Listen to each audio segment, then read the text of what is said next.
Hello বন্ধুরা, আসসালামু আলাইকুম। সবাই কেমন আছেন? আশা করি খুব ভালো আছেন। আমিও অনেক ভালো আছি আল্লাহর রহমতে।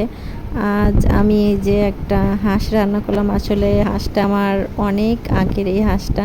আর এই হাঁসটা আমাদের প্রচুর ডিম খাইছে।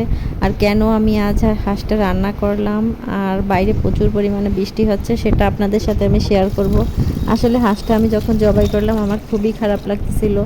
কারণ এই হাঁসটা প্রচুর পরিমাণে ডিম পাড়তো আর এর পেটের ভিতরেও জবাই করার পরে দেখি প্রচুর ডিম।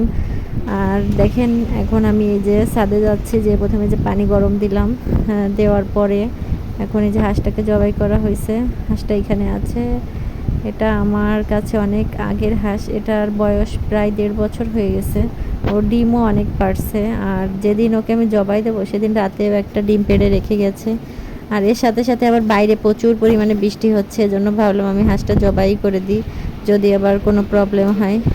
আর এই পাশেই যে আমার কবুতরগুলোকে খাবার দিলাম, তারপরে এই দেখেন এই যে আমাকে হাঁসটা কেটে দিচ্ছে আপনাদের ভাইয়া। ও খুব হেল্প করে আমাকে, ও অনেক কাজ করে দেয় আমার। বিশেষ করে এই কাটাকুটি কাজগুলো ও সবগুলো করে দেয়, ও ভালো পারে এগুলো অনেকের জন্য। আর দেখেন এই যে প্রচুর ডিম হয়েছে। আর ডিমগুলো আসলে ফেটে গেছে। আমার নিচে অনেকগুলো চীনার হাঁস আছে। ওই বড় একটা চীনার হাঁসে এই হাঁসটাকে পাল দিছিল, যার কারণে এর ডিমগুলো সব ফেটে গেছে পেটের ভিতরে, আরও অসুস্থ হয়ে পড়ে। তারপরে ওকে আমরা ধরে জবাই করে দিই।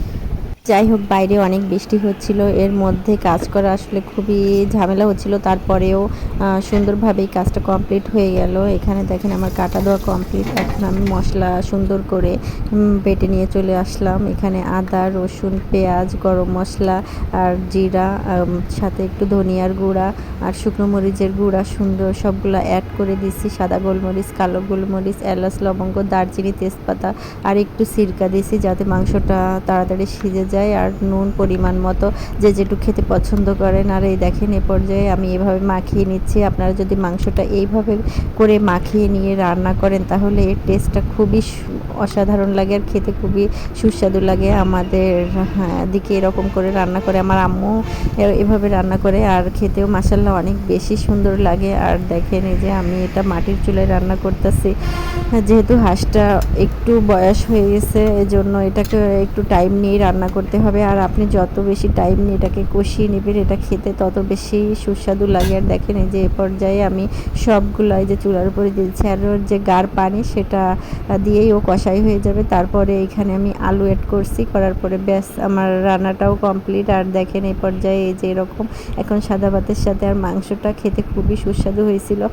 বাসায় একবার হলেও ট্রাই করে দেখবেন এরকম রান্না করে, যে কেমন লাগে খেতে। আমার ভিডিওটা যদি আপনাদের ভালো লাগে অবশ্যই একটা লাইক, কমেন্ট, শেয়ার করে আমার পাশে থাকবেন। আজ এই পর্যন্ত, পরবর্তীতে অন্য ভিডিওতে দেখা হবে। বাই।